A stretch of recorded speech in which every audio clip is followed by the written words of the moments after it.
there's an alternate universe in which we're getting ready to talk about what group we were going to be in, where we might land, who we might play. Looking forward to tomorrow's World Cup For draw, what? The but what? no, there's a thing called the World Cup. Traditionally, we had played in it the last few decades, but not anymore. I've literally never heard of that. Excellent. This is US Fan TV. I am Pat. He is Chris. I am Chris. But I've heard of instead, me. instead of talking about the World Cup draw, biggest news today was that Christian Pulisic drives 2 hours from Dortmund to Frankfurt to get Chipotle, according to Grant Wall. What are your thoughts on Well, Chipotle? um, does he also get some Chipotle before his I'm trip sure he home? has no problem doing that, but in this Matt Lauer era, you need to watch what you say.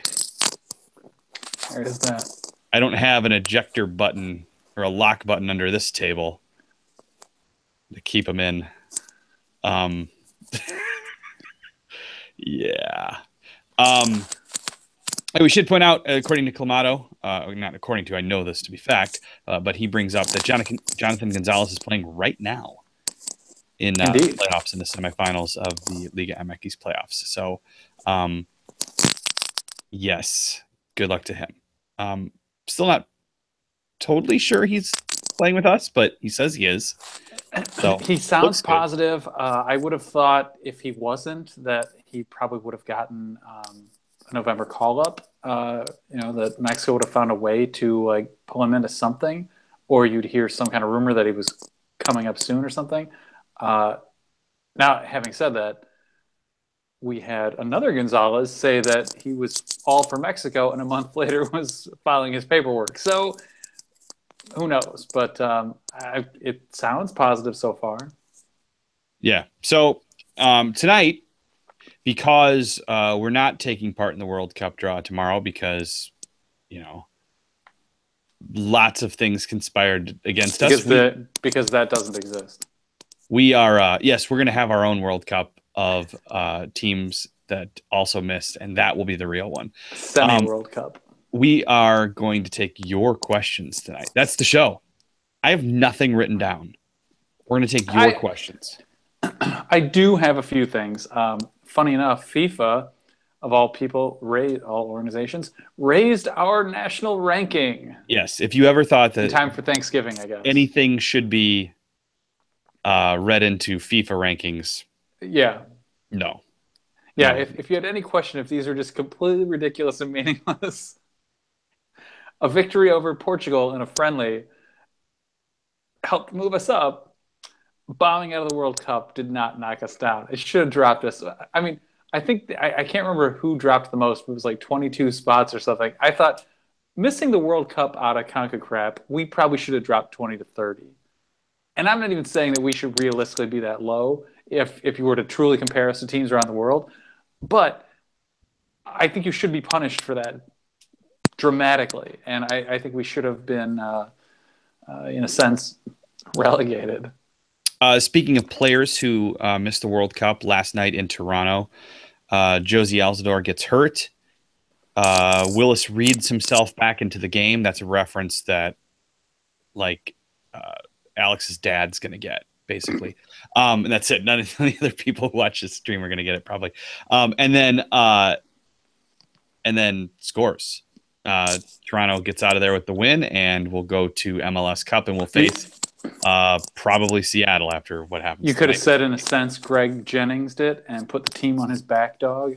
Yes, yes. That would have been perhaps a little more. That's still pretty old at this point. It is. It is. Um, But fuck you, Gumby. But but yeah. So here's the thing. Bobby Warshaw, who comes on this show from time to time, wrote a piece about why we all hate Michael Bradley, and his theory was kind of that all of a sudden when playing for Toronto, he was showing this fiery attitude and getting into fights and tunnels and stuff like that. And then, that's the thing that a lot of us were going, even me, who I don't care about fire and passion generally. I I try to think logically when it comes to sports, and still I was looking at the team in Trinidad going, why is there no sense of urgency? Yeah. But then you see these guys succeeding for Toronto, and it makes you wonder. I know they cared. I shouldn't even ask the question over whether they cared because I know they do, but it makes no sense to me. Still, it makes no sense. So, but I guess good for them. Normally, I cheer for Toronto because the Fire are usually not in the playoffs, and because they have two national team stars. I wasn't But they're really not really yesterday. stars anymore, are they? Not anymore. Um, I was cheering for the Austin FC yesterday to I've been not. calling them the Austin Lowers because of what they're doing to the league. I like it. And I that's think all I'll say about that. yeah, the Austin Lowers. Yes, the Austin Lowers, hashtag Austin Lower. Um, yeah, oh God. I will get into the MLS next stage cities, but expansion cities, I should say. But God, it's like I can't believe it. At the same time, I totally believe what's happening there. Um, I don't know. I don't know. I don't know what to say other than to make fun of it. It's ridiculous Yeah. that like the founding team could move away, and a team whose stadium has become the de facto national team stadium. You know, if that team's gone, that stadium's gone. And granted, yeah, that stadium's getting old. It needs to be upgraded. A downtown stadium probably would be cool there, or at least maybe a little closer to the university or something. You know, something that would make it a little less than like surrounded by a mile of brown fields. Although technically it's not because they have built other things around there now. But it's still just there's like nothing around there except for game days, like when you're marching through those those the Shitty U-Haul college. center, yeah, the Yeah. U-Haul center that becomes a bar for the big games. You know, it's sad that it's destroying so much tradition if they truly move the crew. Well, I mean, they could get an expansion team, right? We've seen this before with the earthquake, so I guess it's stupid. it's still, yeah. I mean, Ridiculous. it still seems ridiculous to me, and I like the point that if you sign the Save the Crew petition, and I have, I totally endorse you guys and encourage you guys to go do that. You know, they note that the problem with this is that it becomes the new way for owners to buy into a system. It's a lot And cheaper. exactly, it's a lot cheaper than having to pay the expansion fee. And so really what you're doing is watering down your own product because you're allowing an owner to do something like this, and that's how they'll move a city somewhere, a team somewhere, and then your $250 million or whatever the hell it is now that you have to have as your expansion fee is worthless. Like, who's going to pay that if they can go spend half that, whatever it takes, to go buy a team and then move them wherever they want? Yeah, I guess now would be as good of a time as any to discuss. Somebody had the question. I'm going to try to give credit here if I can find it. Uh, looks like Alex. Hi, Alex. He wants to know who do we think are going to be the expansion finalists. He wants Cincinnati and Sacramento. I think Cincinnati and Sacramento deserve it based on what they've done. If this is the system we're going to have where, you know, you can't have, there's no pro rel, so you can't earn your way into it. They've done everything but earn their way into it as far as, you know, fan support. Yeah. I do think that Cincinnati's probably a lock if Columbus is moving to Austin. See, I wanted Cincinnati so long as Columbus was there because it creates another, right. Yeah. an absolute rivalry there. But you know, I don't want to see, perhaps selfishly, perhaps just looking at it, I don't know, maybe collectively fairly to the country. I don't want to see the Midwest lose another thing. You know, not just because I'm from St. Louis was I excited about St. Louis getting an MLS team. I liked that there was going to be another team there to have a rivalry with the other teams in the Midwest. And instead, you know, now that's shot. And, you know, if Columbus moves away, to me, I don't want to see Cincinnati in its place. You know, I'd like to see Cincinnati there as a just down the road rivalry, and it adds something else for someone else for the teams in the Midwest to compete against. So it's not like the old Dallas Burn Fire Brimstone Cup rivalry where it's like, yeah, here's an 800 or 1,200 mile away rivalry, whatever the hell it is between the two cities. Where it's like you got to get a plane to go there. Like, have something where the fans can genuinely go between games, and you can see away fans truly go there, and not just, oh, there's 8 guys in the corner who are from the other team. Yeah, I would like to see Nashville because it's a great Yeah, city and it's a fun drive from here. But I think it'll be, and it should be, Cincinnati. I think Cincinnati absolutely, positively, 100% should be in. I don't, and the other finalist that I'm not even mentioning is Detroit. I don't think they should get it. I think it should be Sacramento. Cisco mentioned Phoenix, which never comes up. But why the hell doesn't Phoenix have a team? yeah, It's a gigantic market, and it's yeah. missing a team. That's ridiculous to me. That should be priority one for MLS is to get a team in Phoenix. To me, but It would seem like a big market, and it's one that is totally underserved, and it could add to sort of that rivalry again of Salt Lake and Denver, and a little bit, I guess you could say, LA. yeah, I mean even before LAFC, I would have given a team to Phoenix, but LA can probably support 2 teams. We'll see. I do want to go see the new LAFC stadium. It does look cool. It does. The USL stadium that they're alleging is going to be built in Chicago looks pretty awesome too, but I don't know if that's ever going to happen. However, we can get the Fire moved out of Bridgeview, though, whatever it takes, I'm in full support of that. I've actually advocated in the past when the Fire were really bad that they move the Fire, and hopefully that would break the lease. And then because you're not going to go without Chicago as a Yeah. couple years without you bring back Chicago as an expansion team, and you're able to hopefully.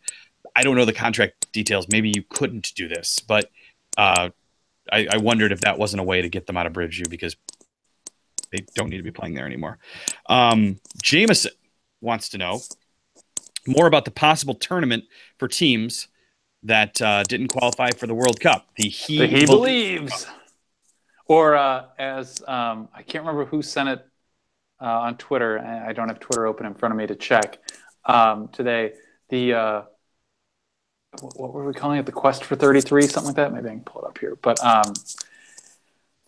my problem with it is calling it a tournament. If it's just some games, I'm all for it. It's an opportunity to, again, sort of blood some of the young guys. Maybe you get the chance to see some.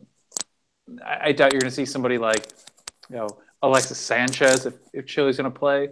But, maybe you get some guys who are still up and comers, but could be big names in 2, 3, 4 years. Hang on. That would be cool. People are mad. Your mic is rubbing against your zipper on your jacket, and it's annoying people. There. Is that better? We'll see if that helps. It does. I'm going to show some chest hair. Looking out for you. Anyway, so sorry about that. So, to me, the real issue with it is calling it a tournament because my problem with like the She Believes Cup has always been it's lame to just call people in to host your own tournament. Like this invite only on our soil tournament that really means nothing. It's stupid because who cares if you get a stupid trophy off something that doesn't really exist? In women's soccer, there are far fewer opportunities to test yourself. Yeah. Though, so it makes sense. I understand why they do it. There can be logical reasons for it. I just kind of stand by the problem with things like that is invite only, your own hosted tournament that really means nothing. Who cares about a stupid trophy? If it's games, though, if you're just, considering it games, who cares then? By all means have it. But it's meaningless for if all you're doing is trying to give away a cup or some kind of trophy, plate, whatever. I think friendlies are fine. Blah. You're right. It should not be in the form of a tournament. We're the laughing stock of the world if it's in the form of a tournament. Yeah. And I can't imagine Arjen Robben or I think he's somebody like that along those lines coming here to play in that. I have been advocating for. I think we should be the warm up team. like Turkey was, Yeah, and other teams have been for us the last time around. Big teams that miss, we should go to Europe and play 2 or 3 games if we can as everybody's warm up guy. it would Um, certainly make more sense. I think that's better for the program. yeah, In this case, U.S. Soccer is trying to recoup some of the money that they're not going to make. right. And to me, that's also offensive. That like, oh, here, we totally fucked up. We totally screwed you guys over. Now we're going to screw you out of some money because we know you're suckers and haha. Like, that's ridiculous. Yeah. So we've joked about it, and to be clear, the idea of having a tournament is ridiculous. And one of our YouTube commenters pointed this out, and it's true. It's really only some shit that we would do. Like, we're the only country in the world that goes, let's have our own tournament and invite everybody here, and we'll do it here, and it'll be great. Nobody else thinks in terms of like we're good at Well, making money at part of things. it is, yeah, we're good at making money. Part of it is that it didn't hit us. It might have hit some of our fans, might have hit people like us harder, but I don't think it hit the program nearly as hard as anywhere else in the world. Like Italy, all the players who failed basically just retired, which is what should have happened here. I give Clint Dempsey a measure of respect for saying, look, I'm happy with my career if this is the end of it. If they need me, I'm not going to say no. I saw a lot of people say in response to that, like on Twitter and comments about the story. I can't remember if that was on MLS, where I think it was SoundersFC.com. But they're like, oh, he should get a testimonial. I disagree completely. I was okay with it for Donovan because Donovan carried the team at a point when like we didn't have anything else. Beyond that, I don't think other players should really get international send-offs or testimonial games. Messi, okay, all right, I'll give it to that guy. I might even go to Ronaldo. But beyond that, like unless you are just a world great, uh, no. To me, it's kind of lame. I don't want to see Dempsey get the chance to sort of pad his stats. Like in my opinion, if he, and I've said this before, if he should surpass Donovan based on a testimonial or some throwaway, like he gets called up to the January camp and he scores 3 goals or something, and he sets a new goal record, that's ridiculous. It should always come with an asterisk because to me, it doesn't count. He had the chance to score in games that meant something, and he didn't. I don't think he should get a chance to come out just to set the record. Leipzig writes, get Ben Fast on here or one of the pro-rel Soviets. Pro-rel Soviets made me laugh. Those guys, here's the thing. I generally agree with them. Yeah. But some of those guys are so intense and so able and willing to bring everything back to pro-rel Yep. that it kind of drives me nuts. And I don't Yeah. want to like them. But generally, I want pro-rel too. I don't think it's as easy as people have suggested. You just take away the D1 sanction of MLS. Yeah, and then you have a bunch of NFL billionaires suing your ass. Yeah. So, and there goes your 100 million in surplus pretty quick. It's gonna take more than that, but yeah, I generally agree with them. It's just sometimes they just go about it in a I don't know the word. It's so yeah, I want to be a little bit careful in what I say because the joke I would make would come off as totally offensive, but they're just so puritanical in their lust for pro-rel that they kind of ignore any of the facts otherwise. I want it too, but I don't think it's the be all end all cure. Yeah. I do think it's one of the components that we need to change to get in line with the rest of the world and then see finally if we truly stack up when we're doing the same things. But if we're going to continue to do it differently, this sport in a number of different ways than everybody else, it's hard to tell, how we stack up other than the fact that, we missed the World Cup. If we want to know what to improve, do everything the same way, the calendar, pro-rel, those sorts of things, and then see what happens. I will say the one argument about pro-rel that it's made me want it more recently is when Pulisic wrote that thing for the Players Tribune, he pointed out that a lot of MLS teams don't either. It's either the big fish in the small pond thing, where the superstar stays at the lower level and feels good about themselves, or they just don't give opportunities in MLS to youth players like they do in Dortmund, which is so incredibly backwards. It's not even funny. But if there was pro rel and everything was open and everyone was fighting tooth and nail to survive, I think you might see more of the youth players get a shot here. Maybe, maybe not. I mean, they have pro rel in England, and you don't see youth guys get a shot in the Premier League very often unless they're truly world class. So, but England's a different story. They're looking pretty good at the youth levels these days. So, Yeah. hopefully, a lot of those guys do get a shot. Speaking of young English players, Marcus Rashford admitted to, I think it was yes, this is awesome. like the Man United website or whatever, that he idolized one Timmy Howard as a kid, and he vows that someday he will play in goal. Yeah, that's Mike McGee style. That's pretty awesome. Yeah, yeah.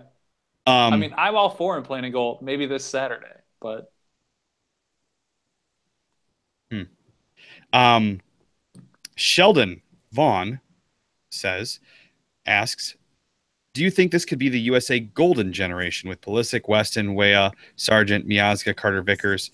Kind of reminds him of Belgium 5 years ago. Not as good, but the point still, I understand the point. It's our best group of youth players coming up ever. Now, is everybody gonna break through, and is this gonna gel, and is this gonna become a team that actually does well? I don't know, but I have a lot higher hopes for next time around than I do for this. This failure of a round. I don't think we're gonna miss in 2022. I think these guys are pretty good, most of them, and it'll be exciting to see what they can do, given the opportunities. I think a focus needs to be now on making sure we qualify for the Olympics and things like that yeah, to give the guys coming up through the pipeline as many chances as they can get at international soccer as they can. Because if you look at us in 2000 with Donovan and Beasley and Sydney, or Mexico's gold medal run in 2012, for both of those teams, it was a jumping off point. We were ahead of Mexico for a while. And when we kept missing Olympics and they won a gold medal with their group, they jumped way the fuck back out in front of us. So that needs to be a big focus on, we need to be qualified for all of these tournaments to give as many chances for these guys to play as we can. We also need to have our best players trying things out in Europe, and increasingly they are. You see a guy like we had another question about Keaton Parks, another guy, young American who's breaking through at another good European club at Benfica. We hear about these guys all the time now, and it's awesome. I never remember it being like this. yeah. I mean, the big thing, not to cut you off there. Sorry. The big thing, like I thought Sheldon's question was interesting. I just consider it too early to say. Could this be a golden generation? Sure. Or could it be that if these guys all pan out, that the U.S. is just kind of finally realizing our potential? If you look back, I mean, I don't know how many of you guys remember like the 1990 World Cup, but we shocked the world there, not because we were awesome. I mean, we scored 2 goals and had like 8 against. We had 3 losses, bombed out, but we were better than people expected. We weren't just complete shit. And at the time, that was amazing. Nobody expected that from us because they thought we just didn't care. We treaded water a little bit above that for a long time now. We've certainly improved from those days. Our players, top to bottom, well, it kind of goes back to like the Bradley discussions. I saw people saying how many of the players from like the 90s were better than him. I'll give you maybe a couple. Beyond that, no, they weren't. And in terms of an all-around player, I don't know that we have produced one to this point, with the possible exception of Christian Pulisic. But I'm not willing to say he's, if he blew out both knees tomorrow and his career was over. I think we always have to talk about what could have been. Anyway, I'm getting off track. The point is, even though we weren't that great, we still surprised the world. And we've grown dramatically since then. But what we really didn't do was kind of grow our youth structure. If these guys truly pan out, we are showing growth at the youth level. We're seeing guys who at 17, 18, 19 are full professionals, which is something we haven't seen in the past. If that happens and all these guys truly pan out to be maybe what we hope they could be, or what they've shown flashes of to the, or a promise of in the future, then is that a golden generation, or is that just this is what the U.S. kind of should be when we finally start developing players at a young age, where we start having professionals at a young age? We still haven't fixed our internal youth system, but we do have better avenues for young players to get overseas or to get somewhere where they could play professionally at a young in teenage years. And that's something we didn't have previously. I mean, come on, Dempsey wasn't really known until he was what, like 23. Yeah, it's crazy. It's a And little bit better, but we still have severe scouting issues where yeah, there should be no yeah. reason a guy should take that long to be noticed. It's So, while we're yeah, and we're finally getting to a stage where maybe they're not. I mean, some guys still, of course, sure, are going to develop late. There'll always be that. But maybe the next Clint Dempsey or the next Landon Donovan, the next Christian Pulisic gets noticed at 14, 15, at 9, something, and is training somewhere where he's going to get real coaching, real focus on improvement, real game time. And does that make a golden generation? Look, if these guys all pan out and we win the 2026 World Cup, okay, sure, I'll call it a golden generation. But more likely, I think it's just that we're finally starting to see what we can really produce. And we didn't have to. The arguments about the U.S. needs more players to not play football and they need to choose soccer instead of basketball or whatever. No, that's not true. We just have to find the best players, because we managed to produce some pretty good tennis players. We produced some fantastic tennis players at times. We produce great swimmers. We produce guys who excel at all kinds of other people, men and women, who excel at all sorts of other sports. But we've Jack never Sock. we Jack Sock, good old Jack Sock. Uh, you know, we don't need LeBron James to play soccer. We need to find the next LeBron James of soccer, next Michael Phelps of soccer, or Yeah. our first Michael Phelps of soccer. And that's what we need. And so if it's hard for me to, one, it's just too early. They're all too young and they haven't proven anything to say that this is even a better generation than any other. I just think at this point you could say maybe, hopefully, this is finally what the U.S. can start doing. My point about the '90 World Cup was all these countries went, yeah, they sucked, but they could still do something, and they're like, I knew people overseas who said things like, "Oh shit, the Americans are going to start doing this now," because what does America do? We go in and win everything because we commit the money, we commit the people, whatever.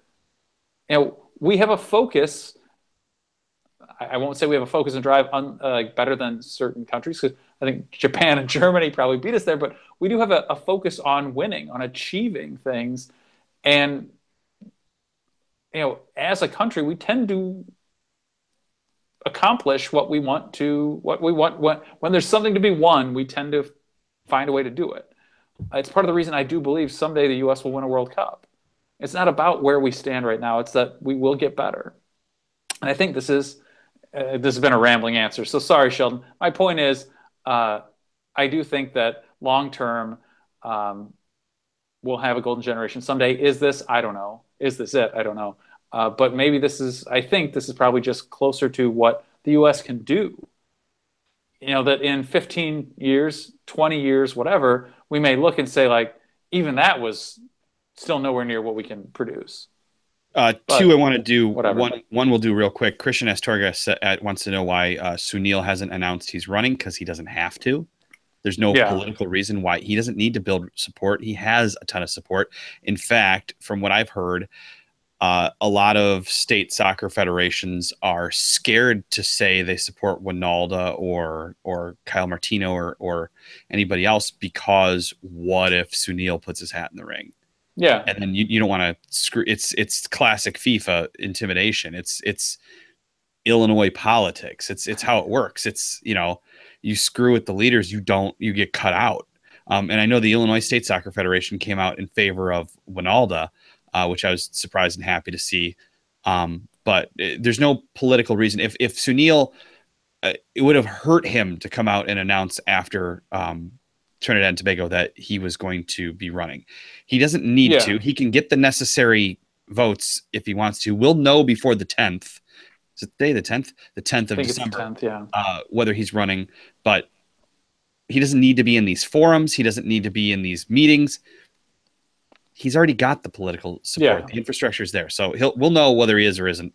But my suspicion is that he is not. If his number two guy is running, or maybe the number two guy was just holding a spot or something. So we'll find out.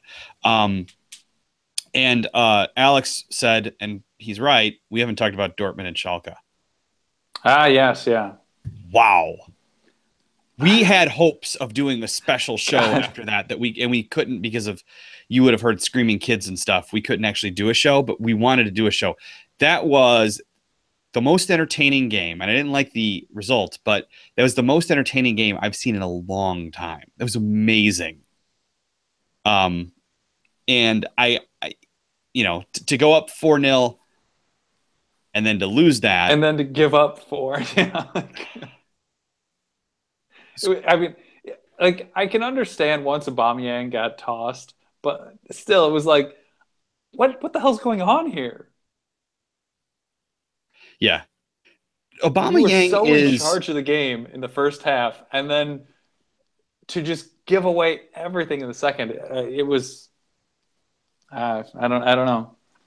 Yeah, Aubameyang, I'm realizing, is like Ocho Cinco or somebody like that. He's an incredibly talented guy who seems to, we've had the thing about him not showing up to training, getting stupid red cards. Speaking of stupid red cards, Michael Bradley should have gotten a red card yesterday, by the way, for that scissor tackle, but on Kikuta Mana, but that's a different story. But yeah, it's that was classic old Michael Bradley making dumb decisions.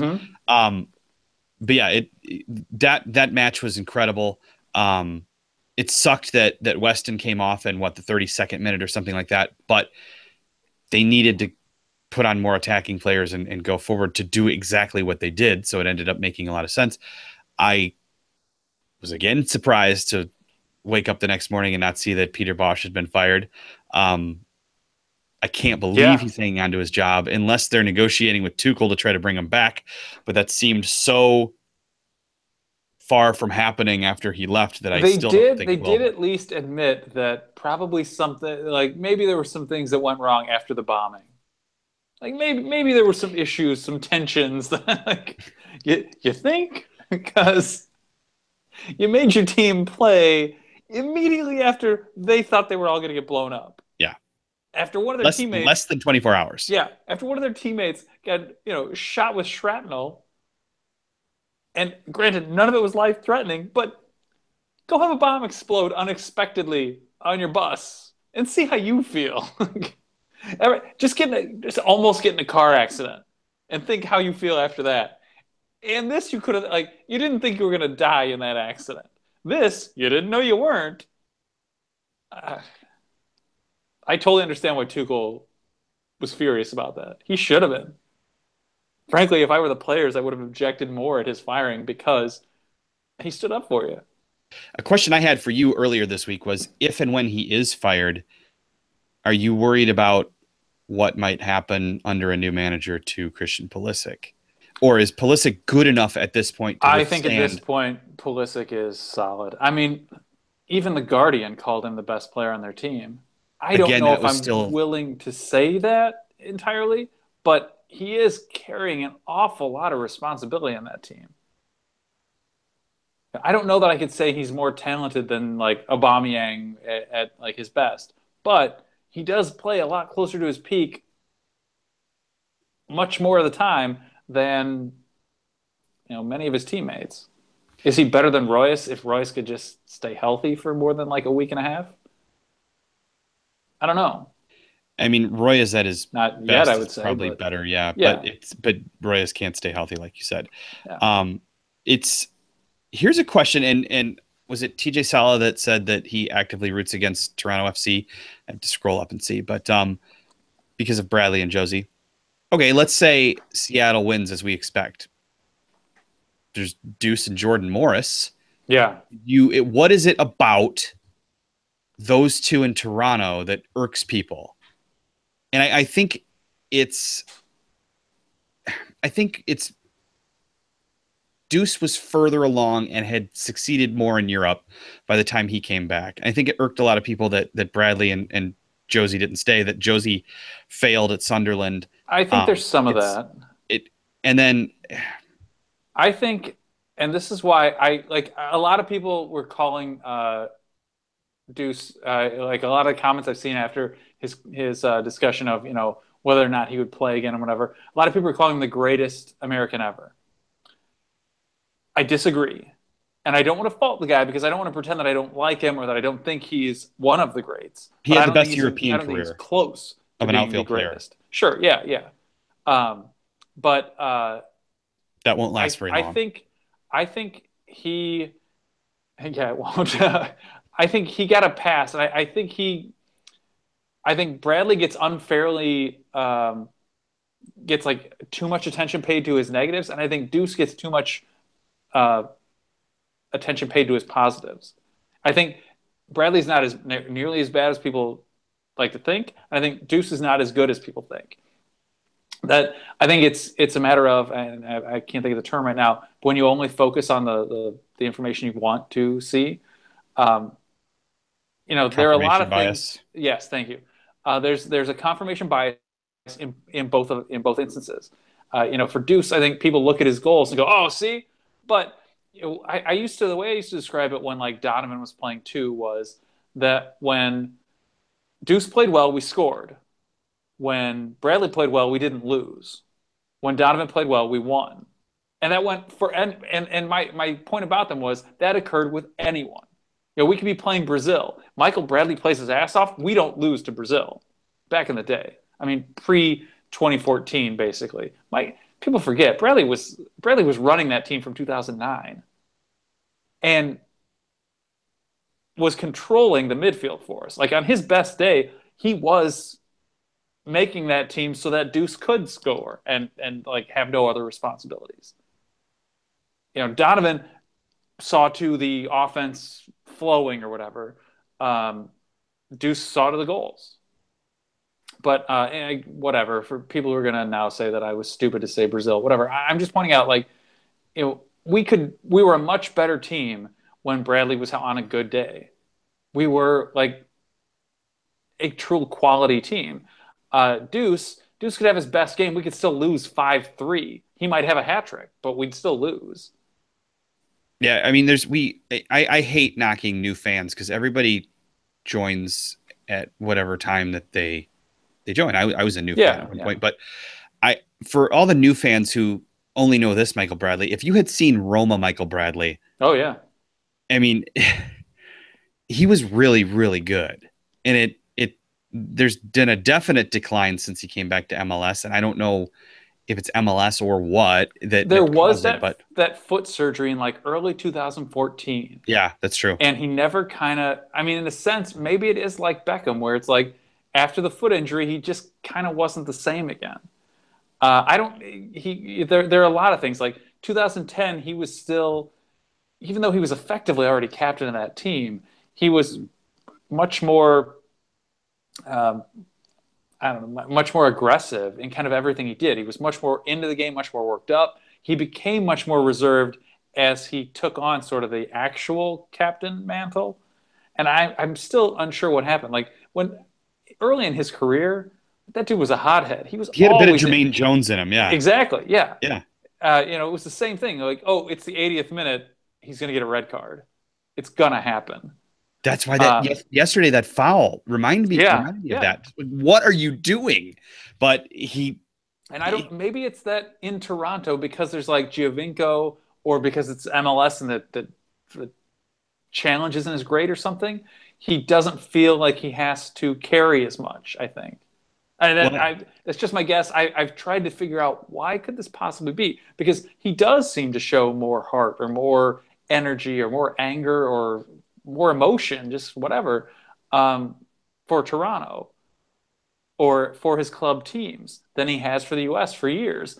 And maybe there's something to that, or maybe it's that when he realized he was sort of carrying U.S. soccer, uh, something in him changed and he became more reserved. I don't know. he had a quote the other day that people read probably too much into, and I wish I had it in front of me. But it's something out. He was talking about the good old days of the national team, like up until 2011, and what it was like to fight and play with that crew. And he compared that to what he feels in Toronto right now, and he would do anything for that team. Yep. And people go, okay, well that's the missing link. Since 2011, he's faded off with the national team, and he doesn't have that same. He doesn't care as much. I don't know that that's what he was trying to say. That's what people took out of it. I don't think that's what he was trying to say, but um, something's changed, and it's No, Clamuto, I think that was, who said, he has to be held accountable. I totally agree. I yeah, don't mean to make it sound like he'll forever be the greatest player or something. No, no, he takes perhaps the biggest of the black marks for the failure to qualify. Um, it's why I don't really fault a lot of the fans for booing him um, in the games over the last month. Especially like the other team's fans. Now, the some of the stuff that like they've said to him and Josie, I find that a little over the top. But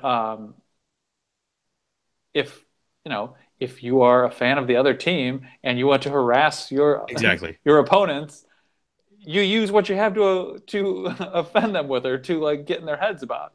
And that's one of the things. And hey, if you have a club reason to be against him, and now you have a U.S. reason to be against him, you're not going to be in favor of him.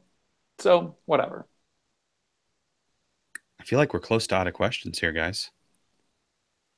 But Uh, do you have anything else on oh, your one list? thing, one thing I wanted to bring up, because Keaton Parks is going to, he's at least on the roster on the A team roster for Benfica tomorrow against Porto. So first against third, this is a Classico. This is a big deal that he's already made the roster, considering he only got his first team minutes Yeah, a few days ago. What I didn't realize until today, Benfica's scroll at the top of their badge says "E pluribus unum." does it really? It does. I had no idea. I didn't know it said anything. I'd never noticed. I just happened to read it today. So I'm taking that as a good sign, and maybe this will be good for Parks. Anonymity, you get the final question. Do both of you already have Pulisic jerseys? I don't, No, I but do want Christmas is one. coming up. Yeah, I Christmas is would. coming. My I son has did two, say if he three. single-handedly carried us into the World Cup, I was going to run out and get whatever jersey he was wearing that day. It didn't happen, so I didn't do it. I do kind of want to get, if I do follow up on buying one of the long sleeve white Aeroswift jerseys, I will get a I Pulisic, can't since buy that. that was the first jersey he wore for the U.S. and I Would you was at get that game. 17 then? Wasn't he wearing 17? Probably, yeah, I can't wear that jersey anymore because that's what we lost him. yeah. But yeah, I want a Dortmund It'd have to one. be a long sleeve because at least that there's a reason for it. Christian wants to know, are any USfanTV scarves going to be made? We've mocked up designs, but Yeah, I've made a number of them. We just haven't followed through on it. you got to get, I Um, think you got to get 25 is the smallest minimum order I've seen through the companies that do scarves. I Whereas think that's when we right. did shirts, I think it was five. So unless 25 of you want to buy a scarf, I don't know that we're going to do it. So He's 22 because you, me, and TJ will probably buy one. we will. And then yours will be shipped to the wrong place. Yeah. Um, yeah. Uh, if you're wanting to know what should we get Pat and Chris for Christmas, Pulisic Dortmund jersey might not be a bad thing. That might Or not be a bad thing. 4,000 of your friends to come and subscribe to us. There you go. There's an alternate universe. As I started the show, there's an alternate universe where we have that's happening right now. We both have goatees. All right. This is US Fan TV. We have a website, usfantv.com. We have Twitter and Facebook and Instagram. They are all US Fan TV. You know where to find us on Craigslist. We do not like Snapchat. And we have YouTube, but you know that because you're here. Subscribe, please, and tell your friends to do the same. Go watch as many videos as you can. We like it when you watch our stuff. We thank you for joining us. It's a show that we do typically on Tuesdays and Thursdays, but I'm going to be honest with you here because it's just us sitting here talking. I don't see us doing twice a week shows this December. I don't know about you, Chris, but Well, yeah, I mean, there's a lot of stuff going on, and not a lot of U.S. national soccer going on. So that's kind of been why we've um, been a little less frequent with our shows. It is sort of a way to not completely wash out our product for you guys and give us more things to talk about on the days we do um, come in. One thing we didn't note tonight, the women's team is going to play Denmark in January in San Diego. a lot warmer than Copenhagen in January. Yeah, Denmark is playing pretty well right now. So, based on the way the U.S. has looked recently, I'm not sure it's going to be a good challenge for us. I'm not sure we're looking at an assured victory as we sometimes feel we should have. Yeah, we'll see. All right, so will it be a Tuesday show? Will it be a Thursday show? We don't know. Will we do two? We don't know, but we're probably going to get you one a week. Maybe the week of Christmas we're going to take off. I don't know yet. Depends on what's going on. If something big happens, we'll be here. We always are. But you know where to find us. And sign up for, if you subscribe and you have notifications on, if we decide to randomly do a show at noon on a Friday, which we have done before in the past, you will know and you can join us, and then you can get in trouble from your boss or your professor or wherever you happen to be watching. Chris, do you have any final words? Sure. Cisco, we like fans talking with us. It's more that it's hard to get people in and out on the software we're using. So you kind of have to be here for the whole show or something. And we sometimes struggle getting new people on because if you're not used to doing this, like Pat certainly had have experience like working in TV and stuff. Try looking at a camera just at a lens this long. It's not the easiest thing to do. Then you got to have lighting and audio and whatever. So we've been a little reticent to invite people fully onto the show, but maybe at some point we'll see. Yeah, I mean, you'd have to do the whole show with us. So Yeah, because we check your audio at the beginning, and I have no way of breaking out of the show to check your audio and still say things. I mean, I don't listen to you as it is. If I was doing all this other stuff, I wouldn't even know what you were saying. So, all right, final words. you're done. You're done. We'll see you next week. Later.